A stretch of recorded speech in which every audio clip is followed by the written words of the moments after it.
اس نہایت ہی اہم اجلاس کا آغاز عالمی سطح پر محنت کشوں اور ترقی پسندوں کے انٹرنیشنل کے گائے جانے کے ساتھ شروع ہونے کے حوالے سے مجھے یقین ہے کہ آپ سب کو نہایت مسرت ہوگی کہ ہم ان جذبوں سے، ان نیک نیتوں سے اس اجلاس کا آغاز کر رہے ہیں جس کا موضوع بہت اہم ہے۔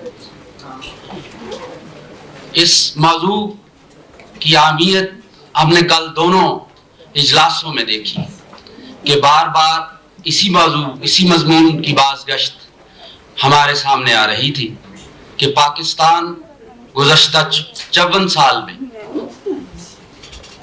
جس مخمصے میں پڑا رہا، عوام کی خوشحالی، عوام کے لیے امن میسر نہ سکا اور پاکستان کی فارن پالیسی کو ہمیں ایک عجیب ڈھب سے ترتیب دینا پڑا۔ یہ وہی سبجیکٹ ہے جس کے بارے میں کل ڈاکٹر نیئر صاحب یہ کہہ رہے تھے کہ پاکستان کا جو بجٹ ہے اس کا 38% دفاع پر صرف ہو جاتا ہے، 48% قرضوں کی ادائیگی کے لیے ہو جاتا ہے اور پھر 14% ہم سب کے لیے بچتا ہے۔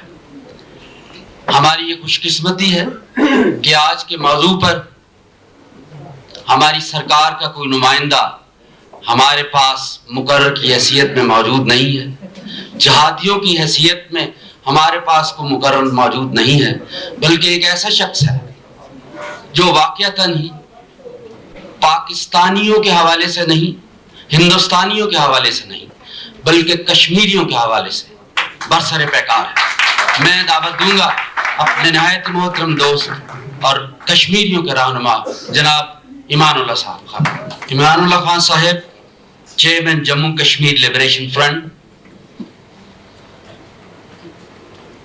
تحریک آزادی کے سلسلے میں جب وہ صرف 13 سال کے عمر کے تھے تو پہلی بار قید ہوئے اور اب تک درجنوں بار قید ہو چکے ہیں، جن میں پاکستان میں ان کی قید 1.25 سال، برطانیہ میں 1.25 سال اور بیلجیم میں 2.5 سال تھی۔ انہوں نے شہید کشمیر مقبول بٹ اور دوسرے ساتھیوں کے تعاون سے کشمیر میں مسلح جدوجہد آزادی کے تصور کو پہلے جنم دیا اور 1988 میں اسے عملی جامہ پہنایا۔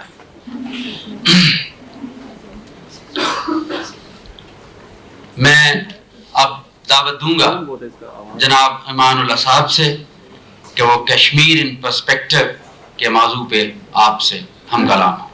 جناب ایمان اللہ صاحب۔ اعوذ باللہ من الشیطان الرجیم، بسم اللہ الرحمن الرحیم۔ سب سے پہلے میں یہ اسحاق کا انتہائی مشکور ہوں کہ انہوں نے مجھے آپ لوگوں سے مخاطب ہو کر اپنے خیالات آپ تک پہنچانے کا موقع دیا۔ میرے خیال میں کل ہمارے نقی صاحب کہہ رہے تھے کہ ہاں 3 جنریشن بیٹھی ہیں، دیٹ واز اے بیوٹی، لیکن اس سے بھی بڑی بیوٹی یہ ہے کہ ہاں آج میرے وطن کشمیر کے ہر حصے سے تعلق رکھنے والے لوگ ہیں۔ وہ بدھ قسمت علاقہ جہاں میں پیدا ہوا، گلگت بلتستان، وہاں کے بھی لوگ ہیں، مقبوضہ کشمیر کے بھی ہیں، آزاد کشمیر کے ہیں اور پاکستان کے تمام حصوں کے ہیں۔ میں نے اپنی زندگی کے 24 بہترین اور بدترین سال سندھ میں گزارے۔ سندھ میرا دوسرا وطن ہے اور میرے خیال میں یہاں میرے سندھی بھائیوں اور بہنوں کی خاصی ڈومینیشن رہی ہے جو کل رات پورے عروج پر تھی۔ سندھی انتہائی سادہ، انتہائی مخلص اور انتہائی مہمان نواز کمیونٹی ہے۔ ان کا کلچر جتنا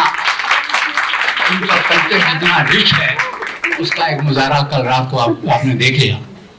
میرے خیال میں زندگی میں پہلی بار اس قسم کے محفل میں کل رات کو رہا، 1 بجے تک میں یہاں بیٹھا رہا اینڈ آئی انجوائڈ اٹ کہ جتنا وہ کلچر اتنا رچ ہے۔ تو میں کراچی میں زندگی کے بہترین سال بھی گزارے، بدترین سال بھی گزارے۔ 6 مہینے فٹ پاتھ پر سوتا رہا اور اسی کراچی میں پرائم منسٹر اور صدروں سے بھی ملاقات کرتا رہا، لڑتا بھی رہا ان سے۔ یہ ابتدا تھی، یہ سندھ نے مجھے دیا ہے، سندھ پاکستان کا ایک حصہ ہے. اسی طرح یہاں پنجاب ہے، پنجاب کے جنرلوں سے، بیوروکریٹ سے، فیوڈل لارڈ سے، پولیٹیشین سے ہمارے بڑے گلے شکوے ہیں، بہت ہے. لیکن پنجاب کی سرزمین، پنجاب کے عوام ہمارے بڑے بھائی ہیں. وہ پنجاب جہاں دادا امیر حیدر رہتے ہیں، وہ پنجاب جہاں کشور نائر رہتی ہیں، ہماری بہن تارا رہتی ہے، آپ دوسرے منٹو رہتے ہیں، وہ پنجاب ہمارا بڑا بھائی ہے. انہوں نے ہر وقت ہماری سپورٹ کی ہے. ٹھیک ہے، کسی جنرل نے ہمارے پیٹھ میں چھرا گھومبا، کسی پولیٹیشین نے، کسی بیوروکریٹ نے، یا ان کا میرے خیال میں انڈیویجول ایک وہ ہے، لیکن پنجاب ایسے مجبوری ہمارا بڑا بھائی ہے. پنجاب کے عوام ہمارے بڑے بھائی ہیں. اسی طرح یہاں فرنٹیئر کے بھی لوگ ہیں. فرنٹیئر کا اس حصے سے میرا ایک رشتہ ہے کہ میں کچھ مدت ایڈورڈز کالج میں پڑھا ہے. وہاں کا جو نیشنلسٹ ایلیمنٹ ہے، اجمل کھٹک وغیرہ، وہ میرے دوست ہیں. یہاں بلوچستان بھی ہے. ہم پر عطاب نازل تھا 1971 میں. اس شاہی قلعے میں جو کچھ ہمارے ساتھ ہوا وہ میرے خیال میں حسن ناصر کے ساتھ بھی نہیں ہوا ہوگا. اس زمانے میں مجھ پر ڈیوٹی لگی کہ میں پاکستان نیشنل اسمبلی میں جا کر وہاں کچھ لابنگ کروں. آپ یقین کریں، یہ صرف 3 بلوچ لیڈر تھے، مرحوم بزنجو، خیر بخش مری اور جینیفر موسیٰ. یہ 3 تھے جو who came to my rescue. اور مرحوم بزنجو نے اسمبلی میں ہمارا سوال اٹھایا کہ ان لوگوں کے ساتھ شاہی قلعے میں یہ غیر انسانی سلوک کیوں ہوتا ہے. میری آئی سائٹ چلی گئی، 40 بجلی کے جھٹکے لگے، میری میموری بھی تقریباً چلی گئی تھی. پتہ نہیں کیسے خدا نے مہربانی کی واپس آ گئی. تو میں ایک ایسے بھی جب ہم یورپ میں جاتے ہیں تو مشرق کی قدر آتی ہے، کہ مشرقی قدروں کی قدر آتی ہے. اور ان میں سے ایک قدر یہ ہے کہ احسان فراموش نہ ہونا. کسی نے احسان آپ کو کیا ہو، اگر آپ اس کو فراموش کرتے ہیں، نہ آپ انسان ہیں، نہ مسلمان ہیں، نہ عیسائی ہیں. تو اس حیثیت سے ہم سمجھتے ہیں کہ پاکستان کے بہت سارے لوگوں کا بہت بڑا احسان ہے.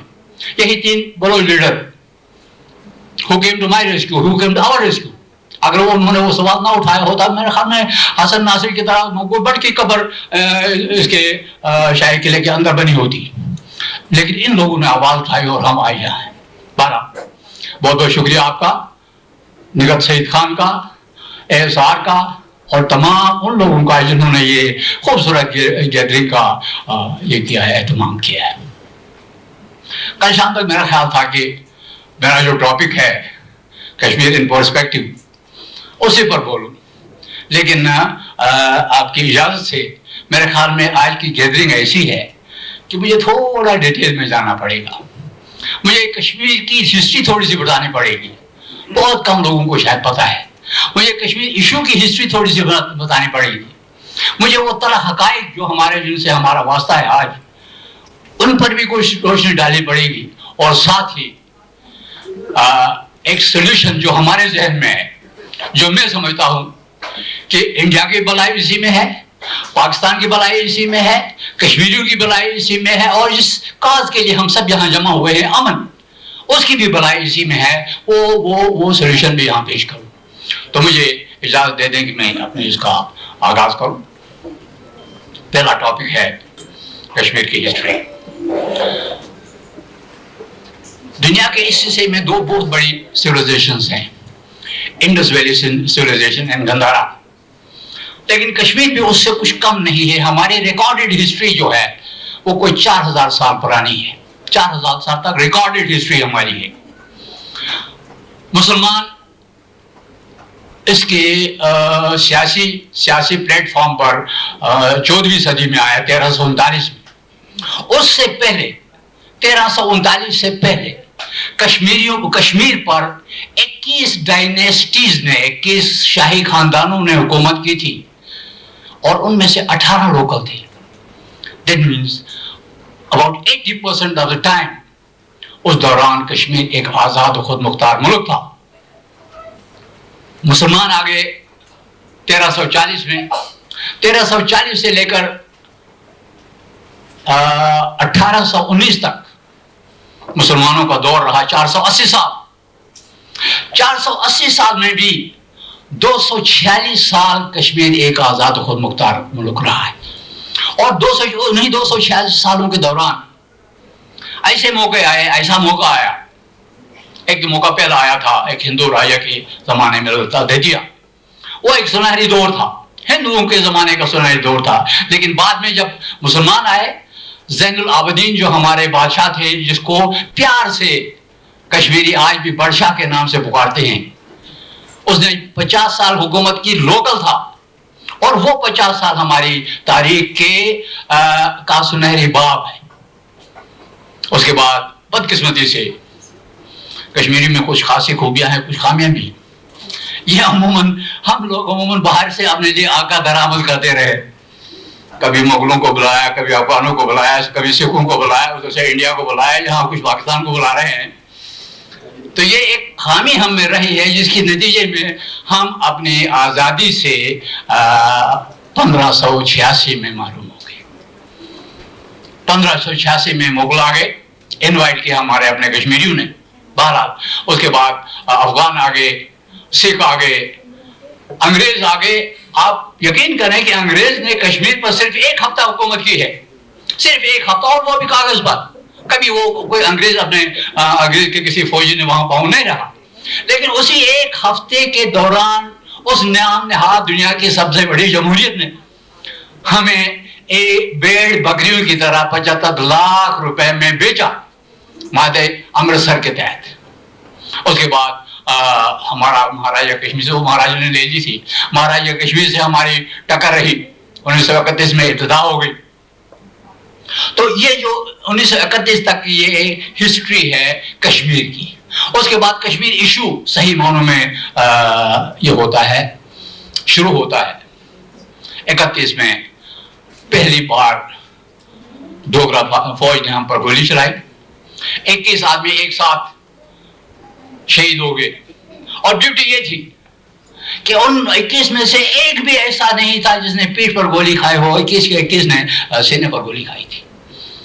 اس طرح ہماری اس کی ابتدا ہو گئی. ہم ایک سٹیج پر بالکل at the verge of taking out, یعنی بالکل اس کے کنارے تھے ہم کہ ہم ڈوگرا راج کو یہ کر لیں. سن 46 میں کوئٹ کشمیر موومنٹ چلی. لیکن بدقسمتی سے وہ کہتے ہیں نا، آسمان سے اترا اور کھجور پر لٹکا. ہم آسمان سے اتر گئے اور ساتھ ہی انڈیا پاکستان کی سب کانٹیننٹ کی آزادی کی صورت میں آپ کو آزادی مل گئی، انڈیا کو آزادی مل گئی. لوگ کہتے ہیں کہ جنگیں بہت بری ہیں، بہت بری ہیں، تباہی لاتی ہیں، غلامی لاتی ہیں. لیکن ایک اس کا مثبت پہلو بھی ہے، روشن پہلو بھی ہے. اگر سیکنڈ ورلڈ وار نہ ہوتی تو شاید میرے خیال میں یہ علاقہ بھی انگریزوں کے انڈر ہوتا. وہ پہلو ہے.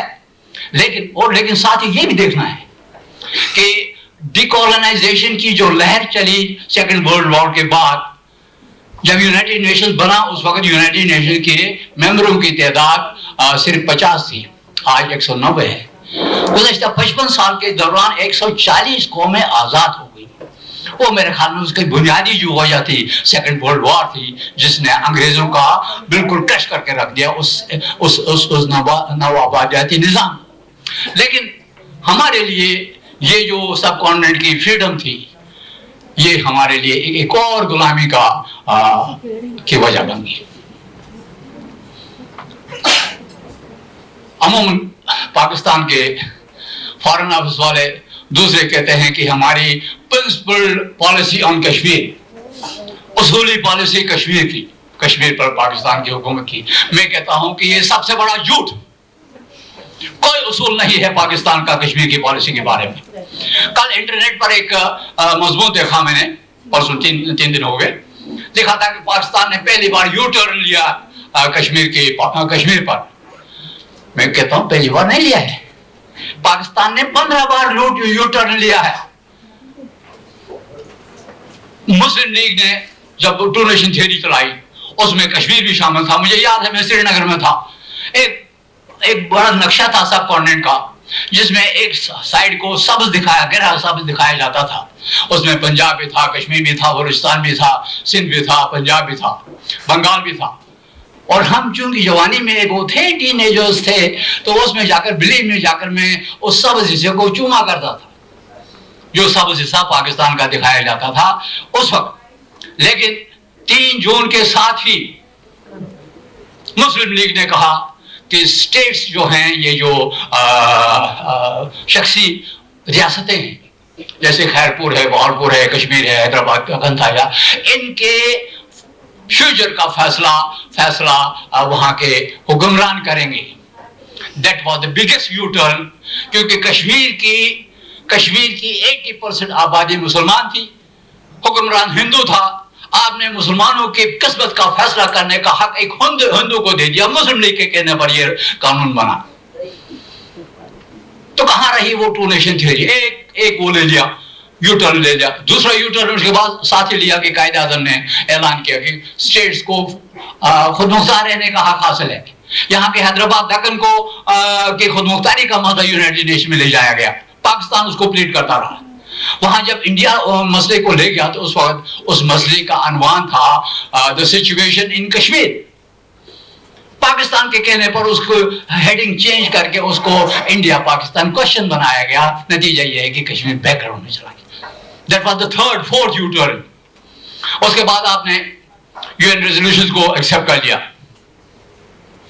یونائٹڈ نیشن کمیشن کے اب ایک کمیشن بنا کشمیر پر بنا.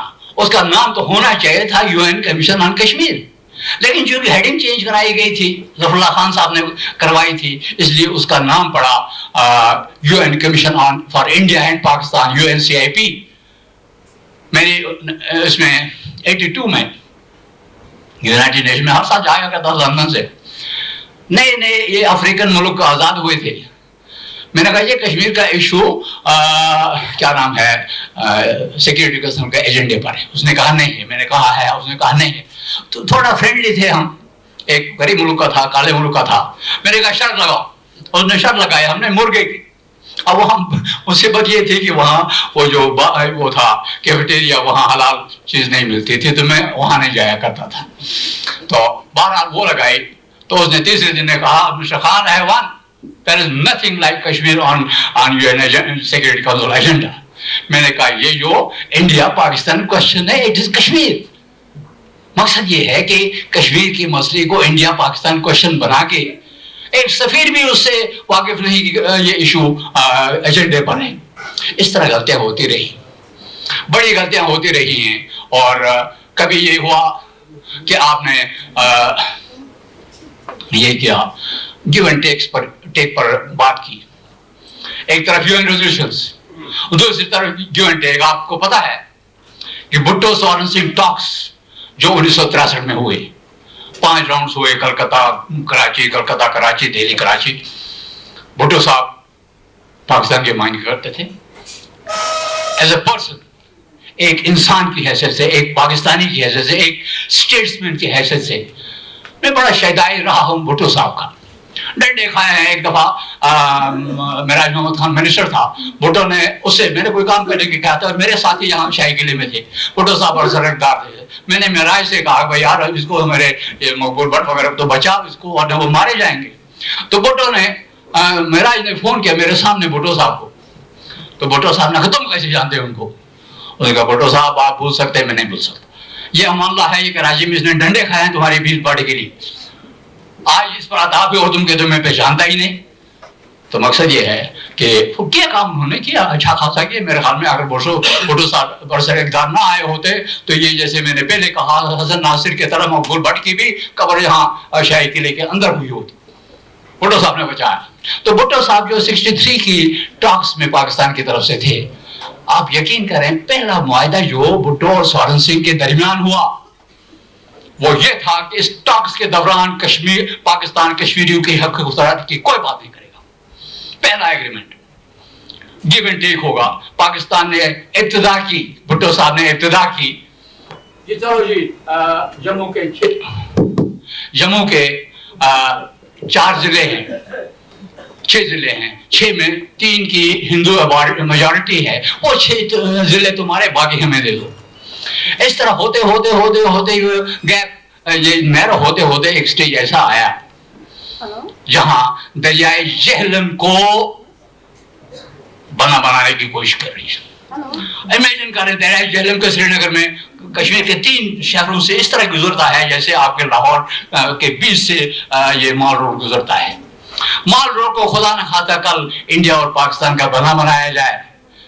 ایمبیسڈر ہوٹل میں یہاں بیٹھے ہوئے ہم یعنی انڈیا پاکستان میں ہے اور مال روڈ کے اس طرف والے انڈیا میں.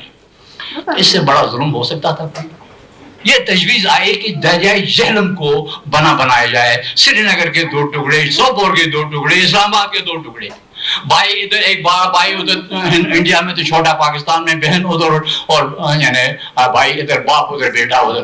بہرحال خدا کا کرنا تھا کہ وہ ٹاکس جو تھے وہ ناکام ہو گئے. اس کے بعد شملہ ہو گئے.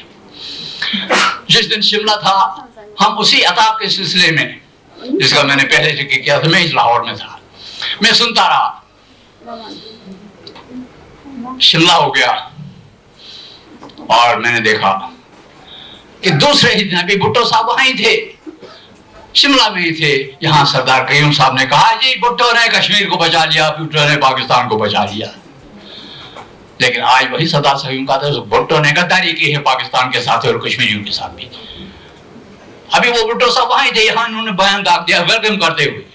لیکن میں نے اس وقت بھی کہا تھا بھٹو نے کچھ زیادتی کی پاکستان کے ساتھ بھی، ہمارے ساتھ بھی. لیکن یہ بھی ایک حقیقت ہے کہ اگر بھٹو کی جگہ کوئی اور ہوتا شاید اس نے پاکستان بھی دے دیا ہوتا. It was Bhutto, a strong man.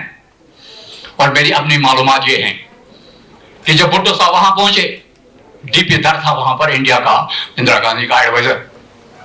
اس نے عزیز احمد خان کے پاس آ کر فیلر ڈالنے کی کوشش کی کہ یہ ایک ایگریمنٹ ہونا یہ چاہیے کہ پاکستان کے آرڈننس فیکٹری انڈیا کے کنٹرول میں رہے، پاکستان کا کمانڈنٹ چیف انڈیا اپوائنٹ کرے آرمی کا، اور پاکستان کی فوج کی تعداد وضع کرے یہ انڈیا.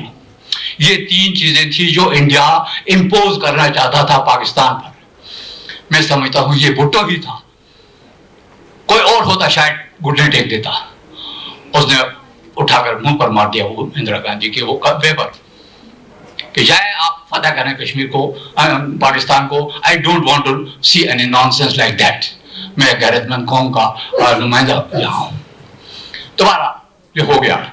لیکن یہ بھی چیز یاد رکھنے کی ہے کہ جہاں آپ نے اپنے وہ واپس لے لیے، قیدی واپس لے لیے، جہاں آپ نے چھوٹا سا ایک ایریا جو انہوں نے قبضہ کیا تھا یعنی وہ بھی لے لیا، آپ نے اپنا بھی دے دیا. وہاں ہمارے ساتھ بہت بڑی 3 زیادتیاں ہوئی معاہدے شملے کے تحت. ایک زیادتی یہ ہے کہ معاہدے شملے میں کشمیر کا ذکر تو ہے. پچھلے دنوں کراچی میں نے یہی بات کی تھی تو ایک صاحب نے بڑا شور اٹھایا مسلم لیگ نے کہ آپ کیا کہتے ہیں کشمیر کا ذکر. یہ اپنی تقریر میں میرے بات ان کی تقریر تھی. میں نے کہا یہ کشمیر کا ذکر ہے، ایک سینٹنس میں معاہدے شملے میں کشمیر کا ذکر ہے، لیکن اس میں وہ الفاظ استعمال کیے گئے ہیں جس میں کشمیریوں کو اس مسئلے کشمیر کا فریقی تسلیم نہیں کیا گیا، جس میں کشمیریوں کے حق خود ارادت کا کوئی ذکر نہیں، جس میں 1.5 کروڑ کشمیریوں کی قسمت کا فیصلہ کرنے کا حق پاکستان کی کسی فارن آفس کے کسی سردار، کسی خان یا کسی چودھری کو دیا گیا ہے، یا انڈیا کے کسی سردار یا کسی سنگھ کو دیا گیا ہے، اور اس کے بعد اس کی ریٹیفیکیشن جو ہے اس کی تصدیق پاکستان کا پرائم منسٹر اور انڈیا کا پرائم منسٹر کریں گے. اس سے بڑی زیادتی ہمارے ساتھ کیا ہو سکتی ہے کہ ہمیں 1.5 کروڑ بھیڑ بکریاں سمجھ کے ہمیں ہانکا جائے اس طرح بھیڑ بکریوں کی طرح، اور اس قسم کے کسی اس پر پاکستان سائن کرے. یہ بڑی زیادتی ہمارے ساتھ ہوتی رہی، اس طرح چلتا رہا. تیسرا یہ ہمارے ساتھ جاتی یہ ہوگی کہ یہ جو کرگل والا علاقہ ہے جس وقت 99 میں سارا مسئلہ کھڑا ہو گیا، یہ سن 1970 تک 72 تک یہ پاکستان کے پاس تھا. اسی شمال معاہدے کے تحت یہ انڈیا کو چلا گیا. اس میں یہ تھا کہ کشمیر میں یہاں جس نے یہاں پر قبضہ کیا ہے وہ وہاں وہ قابض رہے. اس طرح یہ وہاں چلا گیا. تو نتیجہ یہ ہے کہ ہم نے بہت کچھ کھویا. ایک بہت بڑی بات ایسے بھی کوئی بھی مذہب، کوئی بھی مورالٹی، کوئی بھی سسٹم جو ہے دنیا کا، وہ جھوٹ کو اچھا نہیں سمجھتا. ہر معاشرہ کہتا ہے جھوٹ بیماریوں کی، جھوٹ سوشل خرابیوں کی جڑ ہے. جہاں جھوٹ بولا جائے وہاں خرابیاں پیدا ہو جاتی. بدقسمتی سے کشمیر کے بارے میں پاکستان کی حکومت ہے، میں پاکستان نہیں کہتا، پاکستان کا مطلب ہے پاکستان کی مملکت جس میں آپ لوگ بھی شامل ہیں، جس میں پاکستان کی ساورنٹی بھی ہے. میں کہتا ہوں پاکستان کی حکومت ہے. پاکستان کی حکومتیں شروع سے کشمیر کے بارے میں جھوٹ بولتی رہی، عوام کو بیوقوف بناتی رہی، انٹرنیشنل لیول کو بیوقوف بناتی. پہلے جب یعنی سن 47 میں یعنی کشمیر میں جھگڑا ہو گیا تو پاکستان نے کہا یہ ہماری فوجیں نہیں، کوئی فوج نہیں، حالانکہ وہاں سول کپڑوں میں فوجی تھے. جب یہ بنا کیا نام ہے کمیشن بنا، کمیشن یہاں آیا، آپ یقین کریں کراچی کے ایئرپورٹ پر ظفر اللہ صاحب نے کہا جی سارے ہم نے اپنی فوجیں کشمیر بھیجی ہوئی ہیں، ہمارا خطرہ تھا، یہ تھا وہ تھا. انہوں نے کہا نکالیں، آپ اسی پوزیشن پر جائیں جو پوزیشن آپ نے اپنے پلی میں لے لی تھی، تحریری رپورٹ میں لے لی. نتیجہ یہ ہوا کہ UN ریزولوشن میں جو ایک شک ہے کہ پاکستان پہلے تمام فوجیں نکالے، تمام سویلین نکالے، اس کے بعد انڈیا والے فوجیں نکالنے کی سٹارٹ کریں گے اور صرف بلک نکالیں گے، جس کی وجہ سے UN ریزولوشن پر عمل نہیں ہو سکا. وہ نتیجہ تھا پاکستان کے ایک جھوٹ کا. اسی طرح کرگل میں، کرگل جب سٹارٹ ہو گیا، نواز شریف صاحب وہ تھے، ایک ایسی تھی جب اتنی بڑی نہیں تھی، ایک چھوٹی سی میٹنگ میں نے کہا جی یہ کرگل کا مسئلہ کر کے Pakistan has committed a very very big blunder. وہ سارے کھانے کو آ گئے تھے، مجھے لیڈر تھے سارے وہاں پر، تم ہمیشہ یہ نیگیٹو بات یہ کرتے ہو وہ کرتے ہو. اور اسی کرگل نے میری ایک تحریک آزادی تھی، میں کشمیری ہوں، میں جیل میں تھا ادھر انگلینڈ میں. ایک جگہ سے دوسری جگہ جب ٹرانسفر کیا گیا تو وہاں گورنر نے ایک ٹیررسٹ کیس میں گرفتار ہوا تھا، تو وہاں ساری سب الرٹ تھے. تو گورنر نے پوچھا بشر Khan what is your nationality? میں نے کہا میں کشمیری. کشمیری نو نیشنلٹی، تم یا انڈین ہو سکتے ہو یا پاکستانی ہو سکتے ہو. میں نے کہا نو، نہ میں انڈین ہوں نہ پاکستانی ہوں، میں کشمیری ہوں. جھگڑا لگا رہا. یہ مظلومیت کے کا رشتہ ہوتا ہے، بڑا مظلوم ہوتا ہے. پیچھے ایک آئرش پولیس آفیسر کھڑا تھا، اس نے کہا گورنر صاحب یہ آدمی تو اپنی آئیڈینٹی منانے کے لیے یہاں پہنچا ہے، تو یہ کیسے اپنے آپ کو کشمیری یا انڈین یا پاکستانی کہے گا؟ سو اس حیثیت سے میری تحریک کی ایک کشمیری آئیڈینٹی تھی. یہ 1988 میں سٹارٹ کیا، یہ ہم نے JKLF نے سٹارٹ کیا. یوں ہی یہ 4 لاکھ جلوس سری نگر میں نکلنے لگے. یہ ہمارے IS اور فارن آفس والوں کو رال ٹپکنے لگی کہ یہ کشمیر آزاد ہو گیا، JKLF کھا گیا، معاملہ کھا گیا. انہوں نے ہمارے خلاف، ہمارے مقابلے میں طرح کی تنظیمیں کھڑی کر دی. چلو حزب المجاہدین کشمیری ہے، وی ایکسپٹڈ. حرکت المجاہدین جو کشمیر کی ہے، کشمیری ہم ایکسپٹ کرتے ہیں. لیکن لشکر طیبہ جب سٹارٹ ہو گئی، میں نے ان کے ڈپٹی لیڈر سے بات کی. میں نے کہا مولانا تھینک یو ویری مچ، آپ جو قربانیاں دیتے ہیں بہت یہ کسی کاز کے لیے جان دینا کوئی مخول بات نہیں ہوتی. قربانیاں جو آپ دیتے ہیں بہت شکریہ، لیکن یہ قربانیاں ہمیں بہت مہنگی پڑیں گی. اس لیے پلیز آپ نے جو سپورٹ کرنی ہے وہ دوسرے طریقے سے کریں. یہ جا کر نہ کریں کہ شام کو خبر آتی ہے یہ فلاں آدمی یہاں ایک مارا گیا، اس کا تعلق یہ جو ہے گجرانوالہ سے ہے، وزیر آباد سے ہے، سیالکوٹ سے ہے، لاہور سے ہے. جب ایک لاہوری وہاں مرتا ہے وہ فریڈم اسٹرگل ٹیررزم بن جاتی ہے کہ باہر والوں نے آ کر کیا ہے. یہ امریکن انٹرپریٹیشن میں، ورنہ دنیا بھر کے جہاز بھر کے امریکہ والے خود وہاں پہنچاتے رہے، انہی لشکریوں کو پہنچاتے رہے. اس وقت وہ مجاہد تھے، اب یہاں وہ ٹیررسٹ ہو گئے. بہرحال چونکہ ہم ایک کمزور قوم ہے اور کہتے ہیں ہے جرم ضعیفی کی سزا مرگ مفاجات، تو ہماری جرم ضعیفی جو ہے مرگ مفاجات ہے. میں کوئی کام کروں تو ٹیررزم، امریکہ والے کوئی کریں تو جہاد اور پتہ ہی نہیں کیا کیا. میں نے خود دیکھا یونائٹڈ نیشن کی لابی میں وہاں اتنے بڑے پگڑ یہ ہمت اور وغیرہ سارے کے سارے وہاں گھوم رہے تھے. یہ اور بات ہے کہ دوسرے دن رشیا والوں نے کروا دیا تھا وہاں سے. اس وقت وہ مجاہد تھے، آج وہی حکمت یار اور وہی وہ ٹیررسٹ ہے. 1988 میں جب ہم نے سٹارٹ کیا تھا پاکستان نے بھی I had an agreement with government of Pakistan. ہم نے کہا ہم آقا اور یہ یعنی اس کی حیثیت سے نہیں, دو برابر کی حیثیت سے. آپ کے دو فائدے ہیں, میرا ایک فائدہ, مجھے آزادی ملے گی, آپ کا دشمن انگیج کریں گے ہم, خون ہمارا بہ رہا ہے, کوئی پاکستانی وہاں نہیں مار رہا ہے. It's two equals agreement. لیکن ساتھ ہی جب پھر وہی ظلم ضعیفی کی سزا, مر کے مفاجات, وہ آقا بننے لگے, میں نے غلام بننا منظور نہیں کیا. Out of that agreement. مقصد یہ ہے کہ ہمارے ساتھ بڑی زیادتیاں ہوتی رہی. اب یہ دیکھنا ہے کہ ان حالات میں اس مسئلے کا حل کیا ہے. اس مسئلے کے حل کے لیے ہمیں کچھ موجودہ حالات پر ایک نظر ڈالنی پڑے گی, کچھ تلخ حقائق کو دیکھنا پڑے گا. پہلی تلخ حقیقت یہ ہے, اور وہ ہے اس آج کے کشمیر کو ایک طرف چھوڑیں, جو سارا آج کی جو یہ گیدرنگ ہے انسان کی طرف سے ہے, وہ ہے امن.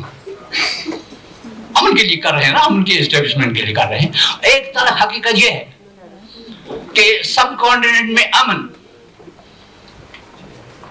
انڈیا, پاکستان, کشمیر کے لیے ایک بہت ہی پراسپرس, پیسفل اور ڈگنیفائڈ فیوچر کی گارنٹی دیتا ہے. اس کے مقابلے میں جنگ جو ہے وہ مکمل تباہی کی وارننگ دیتی ہے. یہ ایک تلخ حقیقت ہے. دوسری تلخ حقیقت یہ ہے کہ یہ امن اس وقت تک قائم نہیں ہو سکتا جب تک آپ کشمیر کا مسئلہ حل نہ کریں. دوسری تلخ حقیقت دیکھا ہے آپ نے 47 سے آج تک امن قائم نہیں ہوا, اس لیے کہ کشمیر کا مسئلہ حل نہیں ہوا. اور کشمیر کا مسئلہ صحیح معنوں میں اس وقت تک حل نہیں ہوگا جب تک اس کی بنیاد کشمیریوں کے حق خود ارادیت پر نہ ہو, کشمیریوں کے نیشنل ایسپریشن پر نہ ہو, کشمیریوں کے فریلی ایکسپریس گڈ ول پر نہ ہو. آپ کو تعجب ہوگا کہ یونائٹڈ نیشنز کی پہلی قرارداد جو تھی اس میں کہا گیا تھا کہ کشمیریوں سے پوچھا جائے کہ وہ کیا چاہتے ہیں, کشمیری اپنے فیوچر کو ڈیٹرمائن کریں. اس وقت قائد اعظم زندہ تھے. قائد اعظم بڑے براڈ مائنڈ میں, ان کی سیاست سے خاصا اختلاف کرتا رہا, لیکن as a man, as a human being, he was a great man. وہ جھکنا بکنا نہیں چاہتے تھے, نہیں جانتے تھے. مگر جیل گئے ہوئے ایک سنگل ہینڈ, اس کے جیب میں سارے کھوٹے سکے تھے. سنگل ہینڈ اس نے تین دشمنوں کا مقابلہ کیا, پاکستان حاصل کیا. بنیادی بات یہ تھی کہ وہ جھکنا بکنا نہیں چاہتے. اور ہم نے اپنی لبریشن فرنٹ میں بھی ایک موٹو رکھا ہے, ہم باطل کے سامنے جھکیں گے نہیں, تحریک آزادی کے سلسلے میں بکیں گے نہیں, اور کسی سٹیج پر بھی رکیں گے نہیں. یہ ہمارا ایک موٹو ہے. تو قائد اعظم ایک براڈ مائنڈڈ آدمی تھے, اپنے ان کے فکر بھی تھی, وہ سمجھتے تھے کہ حیدرآباد میں میرے پاس رہے تو کشمیر تو ہے. تو اس حیثیت سے انہوں نے خود مختاری کی حمایت کی تھی. ان کا 17 جون 1947 کا بیان, خود مختاری کی پوری حمایت. اس کے بعد 11 جولائی کو کشمیر کے مسلم کانفرنس کے پریزیڈنٹ صاحب آ گئے, یہاں ان سے ملے دہلی میں. ان کے ساتھ جاتے ہی انہوں نے ایک بیان دیا کہ ریاستوں کو حق حاصل ہے کہ وہ خود مختار رہیں, اور اگر کشمیر, اور میں کشمیر کے مہاراج سے کہتا ہوں کہ اپنے صرف ذاتی فائدہ ہی نہیں, کشمیری عوام کا بھی فائدے مان نظر رکھے. اگر اس نے خود مختاری کی یعنی کا اعلان کیا تو ہم پاکستان کی سپورٹ کرے گا. یہ قائد اعظم بھی تھے. لیکن جو ہی قائد اعظم نے آنکھیں بند کی, یہاں لیاقت علی خان اور ظفر اللہ صاحب کو اپنا وہ موقف یاد آیا. آپ یقین کریں کہ ظفر اللہ خان نے 25 دسمبر 1948 کو خط لکھا UNCIP کو, کاپی میرے پاس پڑی, جس میں کہا گیا یہ جو UN ریزولوشن کا 13 اگست کا ریزولوشن ہے, اس میں ورڈنگ ایسی ہے کہ اس میں خود مختاری بھی شامل ہونی چاہیے. ہم کشمیر کو خود مختاری نہیں مانتے, اس لیے اس کی ورڈنگ چینج کر کے اس کو کہا گیا کہ کشمیر یعنی ایک وہاں رائے شماری ہونی چاہیے جس میں کشمیری یہ فیصلہ کرے کہ انہیں انڈیا کے ساتھ جانا ہے یا پاکستان کے ساتھ جانا ہے. خود مختاری کے ہمارے دروازے ہمارے بند کر دیے گئے. کس نے کروایا؟ پاکستان کے وزیر خارجہ. چلو وہ کہتے ہیں جی میجارٹی پاکستان سے الحاق کی حامی ہے, لیکن ایک امان اللہ تو ان 1.5 کروڑ میں سے ایک ہے جو اعلانیہ طور پر یعنی خود مختاری کی بات کرتا ہے. میرے لیے دروازہ اپنا نظریہ پیش کرنے کے لیے میرا یہ دروازہ بند کیوں ہے؟ یہ ایک اللیگل چیز تھی, یہ ہوتا رہا. دوسری حقیقت میں یہ بتا رہا تھا تلخ حقیقت کہ جب تک مسئلہ کشمیر حل نہیں ہوتا اس وقت تک اس علاقے میں امن قائم نہیں ہوگا، اور حل ہونا ہے جب تک اس کی بنیاد کشمیریوں کی غیر محدود حق خود ارادی پر نہ ہو، ان کے نیشنل ایسپریشن پر نہ ہو، ان کے فریلی ایکسپریس ول پر نہ ہو، اس وقت تک آزاد نہیں ہوگا۔ آپ کے شملے نے آزاد نہیں کرایا اس لیے کہ وہاں پر ذکر ہی نہیں، آج کے آپ کے تاشکند نے آزاد نہیں کرایا اس لیے کہ ذکر نہیں، آپ کے یو این ریزولوشن نے آزاد نہیں کرایا اس لیے کہ اس میں ہمارا حق کو محدود کیا گیا ہے۔ آپ کے لاہور ڈکلریشن میں یہاں آپ پتہ نہیں یہاں کہاں ہو گئے، جس دن واجپئی یہاں ہو گئے ہم اس مال روڈ پر وہ ڈیمانسٹریشن کر رہے تھے، 2 4 ڈنڈے بھی پڑنے لگے تھے، بہرحال بچ گئے، تو اس وقت بھی ہم یہ کہہ رہے تھے آپ کے لاہور ڈکلریشن نے بھی ہمیں آزادی نہیں دی، اس لیے کہ اس میں بنیادی چیز ہے ہمارا غیر محدود حق خود ارادیت، وہ اس سے ہم محروم کیے گئے۔ تو جب تک یہ نہ ہو یہ آزادی نہیں۔ ایک اور حقیقت یہ ہے کہ انڈیا پاکستان نے 3 جنگیں لڑیں اور درجنوں کے بار آپس میں ملے، بائیلیٹرل ٹاک، دو طرفہ مذاکرات ہوتے رہے، کشمیر حل نہیں ہوا، مسئلہ یہ نہیں ہوا۔ حقیقت یہ ہے، تلخ حقیقت یہ ہے کہ بائیلیٹرل ٹاکس کے ذریعے کشمیر کا مسئلہ حل نہیں ہو سکتا۔ ایک اور بڑی تکلیف دہ، کل ایک صاحب نے یہاں بات بھی کی، میرے خیال میں ہمارے ایک ہندو بھائی نے بات بھی کی، بڑی سچی بات ہے کہ انڈیا پاکستان دونوں نے اس مسئلے کو اپنی قومی انا کا مسئلہ بنایا ہے، اور میں کہتا بنایا ہے، ورنہ یہ مسئلہ جو ہے آپ یقین کریں دنیا کا آسان ترین سہل ترین مسئلہ ہے۔ جتنے مسئلے ہیں، فلسطین کمپلیکیٹ ہو گیا ہے، اس کے فلپائن والوں کا کمپلیکیٹ ہو گیا، دوسرے بہت سارے کمپلیکیٹ ہو گئے ہیں، لیکن مسئلہ کشمیر جو ہے آسان ترین ہے، اس لیے کہ اس کے حق کے بارے میں، اس کا حق جو ہے انڈیا نے بھی مانا ہے، پاکستان نے بھی مانا ہے، یونائٹڈ نیشن میں نے بھی مانا ہے۔ اس حق کو جو آپ لوگوں نے کسی نہ کسی سٹیج پر مانا ہے اس کو امپلیمنٹ کریں، لیکن نہیں کرتے۔ انڈیا اور پاکستان جو ہے 2 شریر قسم کے ٹینیجر بچوں کی طرح ایک دوسرے مکے مار رہے ہیں اور بیچ میں پھنس رہے ہیں، ہم بھی، پاکستانی عوام بھی اور انڈین عوام بھی۔ یہی جو کھربوں روپیہ فوج پر خرچ کیا جا رہا ہے، یہی عوامی بہبود کے لیے خرچ کیا جائے۔ انڈیا میں آپ بامبے جائیں، وہاں میرے خیال میں غیر انسانوں کی طرح لاکھوں کروڑوں فٹ پاتھوں پر پڑے ہوئے، کیا وہ انسان نہیں؟ کیا یہ ایٹم بم والے پیسے جو ہے ادھر نہیں لگنے چاہیے؟ کیا پاکستان میں ایٹم بم والے یا دوسرے پیسے فائنانس یہ والے؟ میں ایک کراچی میں رہ رہا ہوں، میرا چھوٹا بھائی، غریب آدمی ہوں، چھوٹا بھائی وہ آرمی میں ہے، تو ان کو وہ کوارٹر ملتے ہیں بنے بنائے، اور اس کا کوارٹر بن کے میں نے جا کر قبضہ کیا، میں وہاں رہتا ہوں، وہاں سے گزرنا ہوتا ہے روز مجھے۔ آپ یقین کریں کہ پاکستان کی آج جو اکنامک حالت ہے، آپ بھی جانتے ہیں، میں بھی جانتا ہوں، ورلڈ بینک بھی جانتا ہے، سب جانتے ہیں، لیکن آپ اس علاقے میں دیکھیں بریگیڈ اور کرنلوں کے لیے کیا شاندار بنگلے بن رہے ہیں، اس وقت بن رہے ہیں۔ یہ جو ساری چیزیں ہیں یہ اس موجودہ اس کی یہ ہیں، کیا نام ہے، نتیجہ ہے۔ ایک اور تلخ حقیقت یہ کہ جب تک کوئی تیسرا فریق بیچ میں نہ آ جائے، انڈیا پاکستان اس مسئلے کو بائیلیٹرل ٹاکس کے ذریعے حل نہیں کر سکتے۔ بڑے مسائل میں سے صرف ایک مسئلہ پچھلے گزشتہ 55 سال کے دوران انڈیا پاکستان کا حل ہوا ہے، وہ ہے انڈس واٹر، انڈس بیسن واٹر، وہ بھی کرایا تھا ورلڈ بینک کے پریزیڈنٹ نے، ورنہ کوئی بھی مسئلہ آپس میں حل نہیں ہوا، ایگریمنٹ کرتے رہے۔ اور تیسری بات میں انڈین سے عموماً کہتا ہوں، میرے پاکستانی دوست بھائی بہن ناراض نہ ہو جائیں، میں منہ پھٹ قسم کا آدمی ہیں، سچی بات کرتا ہوں۔ بھٹو صاحب سے ایک دفعہ اچھے خاصے 70 کلفٹن میں خاصی یہ ہو گئی، گرما گرمی ہو گئی، کہا تم کشمیری ایسے ہو، یہ تنگ کرتے ہو۔ بات میں انڈین سے کہتا رہا ہوں، جب میں بیلجیم میں کانفرنس میں گیا تو یہی جارج فرنانڈس انڈیا کی طرف سے تھے، میرے پاس آئے کہ you are committing a blunder. میں نے کہا کیوں؟ کہتا بہت بڑا ایک بلنڈر کر رہے ہو، یو آر کمیٹنگ سوسائڈ۔ میں نے بھائی کیا ہوا کیا؟ میں وہی met for the first time, اور آپ اس قسم کی بات سے اسٹارٹ کیا آپ نے، تو کہنے لگا you are ignoring a big reality about Kashmir. India میں اگر آپ چند وہ دے دیں، یقین دہانیاں انڈینز کو کریں کہ آپ کا خود مختار کشمیر صحیح معنوں میں سیکولر ہوگا، صحیح معنوں میں وہاں کے مائنارٹیز کو کا خیال رکھا جائے گا، اور یہ انڈیا اور پاکستان کی کالونی نہیں ہوگا۔ میں کہتا ہوں کہ انڈیا میں ایک بہت بڑی لابی ہے جو آپ کی سپورٹ کرے گی. بہرحال یہ کہانی تھی. میں انڈین اسی وقت میں نے جارج فرنانڈیز کو کہا، میں نے یار تمہارے نہرو سے لے کر یہ ان دونوں میرے خیال میں تھے، یہ وی پی سنگھ تھے، کوئی تھا منسٹر، بھائی بہنی تھی، نہرو سے لے کر راؤ تک، نہرو سے لے کر راؤ تک آپ نے انڈینز کا دماغ خراب کر لیا ہے. کامن مین کے جیسے کل یہ ہمارے یہ کہہ رہے تھے نیر صاحب کہ انڈینز کو یہ تاثر دیا جا رہا ہے کہ پاکستان کے پاس بم ہے ہی نہیں، امریکہ یہ کرے گا وہ کرے گا، ان کو بیوقوف بنایا جا رہا ہے. اسی طرح انڈینز کو بیوقوف بنایا گیا ہے، کامن مین کو، کہ وقت خود ہی مسئلہ کشمیر کو انڈیا کے حق میں حل کرے گا.